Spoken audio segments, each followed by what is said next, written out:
নমস্কার বন্ধুরা, আমি রিতেশ ঘোষ। এসআর এন্টারপ্রাইজের নতুন একটি ভিডিওতে আপনাদের সবাইকে স্বাগত। তো বন্ধুরা, আজকের যে টপিকটা সেটা হচ্ছে আমাদের নেট মিটারিং নিয়ে।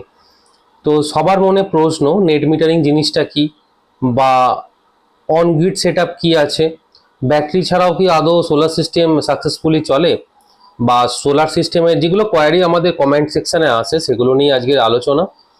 তো আপনার নেট মিটারিংয়ে কি সিস্টেম হয়, নেট বিলিংয়ে কি সিস্টেম হয়, বা দিনের বেলা যদি সোলার পাওয়ার থেকে আমার ডিরেক্ট চলে তো তাহলে কি আমার বাড়ির ফ্যান লাইট নর্মাল যেমন ভোল্টেজ থাকে সেরকমই ভোল্টেজ থাকবে? তো সেই সব প্রশ্নেরই আজকে উত্তর দিতে আমরা এসেছি। তো প্রথমে আজকে আমাদের জানতে হবে অন গ্রিড সেটআপ কি আছে। অন গ্রিড সেটআপ হচ্ছে যেটা হচ্ছে আমার ধরুন তিন ধরনের টেকনোলজি আছে। একটা হচ্ছে অন গ্রিড, একটা হচ্ছে অফ গ্রিড, আর একটা হচ্ছে হাইব্রিড। তো